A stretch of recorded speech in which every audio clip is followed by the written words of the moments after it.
আমার যে দোকানের মালিক ছিল তার নাম পরিবর্তন করে আব্দুল মজিদের নামে স্থানান্তর করা হয়।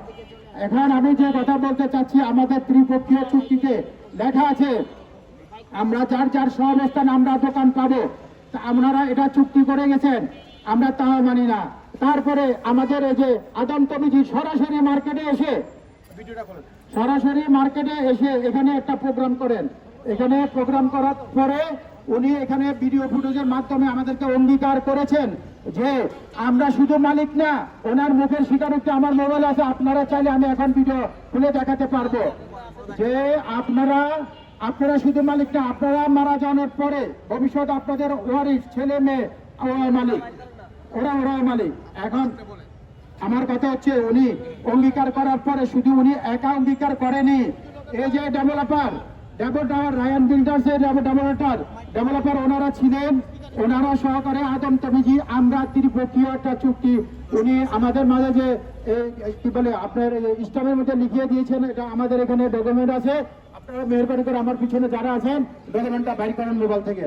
তো উনি বুঝিয়ে দিয়েছেন এবং ডেভেলপার সহ আদম কমিটি সহ আমাদের অঙ্গীকারবদ্ধ 2 বছরের মধ্যে যার যার স্থানে আমাদের কত স্কয়ার ফিট দোকান কে কোন জায়গায় পাবে, নিচতলা না হলে 3 তলা দিবে, সব আমাদের এখানে ডিট করার পরেও ওনারা কি করলো, ওনারা যখন মার্কেট শুরু করলো 6 মাস 1 বছর 2 বছর অতিক্রম করার পরে পাঞ্জাবের জগতে একটি বিশ্বস্ত নাম শাবাব এথনিক ওয়্যার।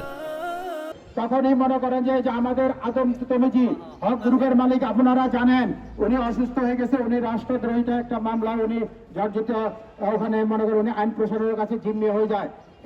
ওনার ওই দুর্বলতার ওই সুযোগে আমাদের ডেভেলপাররা ওনারা ভিতরে আমাদের যে অংশটুকু এটা ওনারা ক্রয় করার জন্য আদম কমিটি হকের যে ম্যানেজার রাজু এবং খায়ের সাহেব সহকারে আরো অন্যান্য যারা ওই সময়ে যারা রেজাউল সাহেব সহকারে যারা ওখানে অফিস কর্মকর্তা ছিলেন তাদের সাথে ওনারা হাত করে ওনাদের ওটা ক্রয় করার জন্য ওনারা প্রস্তাব করেন। ওনাদের মাথায় তখন আসলো ডেভেলপের মধ্যে যে এখানে তো আদম কমিটি অসুস্থ, এর মধ্যে যদি দোকানদারদের অংশটুকু ওনারা নিতে পারে ওনারা আর আমাদেরকে দোকান দেওয়া লাগবে না। কিন্তু বাস্তবতা ঠিক এমন না। এই দেশে প্রতারক যারা অতীত দেখছেন আপনারা প্রতারিত করে সাফল্য অর্জন করতে পারে নাই। আমরা ব্যবসায়ী দীর্ঘদিনের, এটা আমাদের মৌখিক কথা না, এটা আশেপাশে ব্যবসায়িক বৃন্দ সদরঘাটের আশেপাশে তারা দেখিয়েছেন।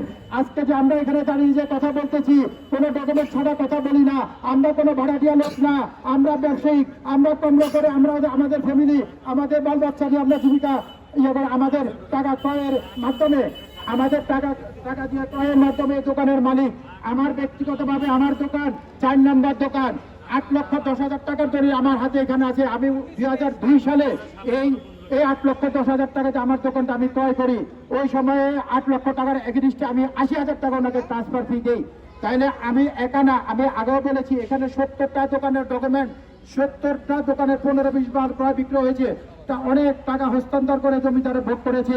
পাশাপাশি এখন শেষে আমি ডেভেলপাররা ওনারা বললো যে আমাদের জমিদার আমাদেরকে বলছে যদি বিক্রি করে তাহলে দোকানদারদের কাছে বিক্রি করবে, কিন্তু আমাদের জমিদারকে আমাদের সে মার্কেট বুঝিয়ে দেওয়ার পর থেকে তার সাথে দেখা করার কোন অবস্থাতে আমাদের সুযোগ দেয়নি। আমাদেরকে ওনার বাড়ির সামনে আমরা অনেকবার দেখা করতে গিয়েও আমরা ব্যর্থ হই। পাঞ্জাবের জগতে একটি বিশ্বস্ত নাম শাবাব এথনিক ওয়্যার। ওনার দ্বারা আমাদেরকে ফিরিয়ে দেয়, কারণ এখানে ডেভেলপারদের থেকেও ওই যে যারা ম্যানেজার যারা আছে ওনাদেরকে প্রস্তাব দিয়েছেন, ভালো প্রলোভন দেখেছেন, ওরা ওটাতে মগ্ন ছিল। সেই ক্ষেত্রে আমরা ব্যর্থ হয়ে ওনারা গোপনে ওনারা ক্রয় করে আমাদের সম্পদ আমরা শুনি। কতটুকু এখানে অনেক কথা ওনারা এই একই সম্পদ 2-2বার রেজিস্ট্রি করেছেন, যেটা আমাদের কাছে দলিল আছেন, ডকুমেন্ট আছেন। প্রথম ওনারা একবার দলিল করেছেন, সেটা আমরা তল্লাশি করে দেখি না এটা সঠিক না। ওনারা অন্যজনের একটা দলিলের মাধ্যমে ওনার নামে নাম জারি করিয়েছেন, সেটা আমরা দেখলাম যে ভুল। ওটা কিভাবে কেমনে কি হয় সেদিকে আমি বিশ্লেষণ না করি, সেটা আপনারা দেশবাসী বিশ্লেষণ করবেন। একে সম্পত্তি 2-2বার কেন রেজিস্ট্রি হয়, একে সম্পত্তি কেন আগে নাম জারি হয়, কেন পরে আবার রেজিস্ট্রি হয়, পরে শুনি এই দলিল আবার রেজিস্ট্রি হয়। যখন রেজিস্ট্রি হয় তার 3 মাস আগে অলরেডি মেডিকেল বোর্ড আমাদের আদম তমিজিকে মনে করেন যে মানসিক অসুস্থ রোগী হিসেবে ওনাকে সার্টিফিকেট দিতে, যে সার্টিফিকেট বর্তমানে আমার হাতে এখনো রয়েছেন। আমি যা যা বলেছি হয়তো বা আমার উপরে কোনো চাপ সৃষ্টি আসতে পারে, হয়তো আমাকে অনেক হুমকি দিতে পারে, কিন্তু যে সত্য কথাগুলা সেটা আমি বলে গেছি। হায়াত মৌত আল্লাহর হাতে, কেউ কাউকে কিছু করতে পারে না, সে বিশ্বাস নিয়ে আমি যা বলেছি সত্য বলেছি। কোনো কিছু যদি প্রমাণ করতে হয় যেখানে আমাকে নিয়ে যাবেন, আমি প্রমাণ স্বরূপ আমি কথা বলবো, আমার কাছে সেই এভিডেন্স আছে।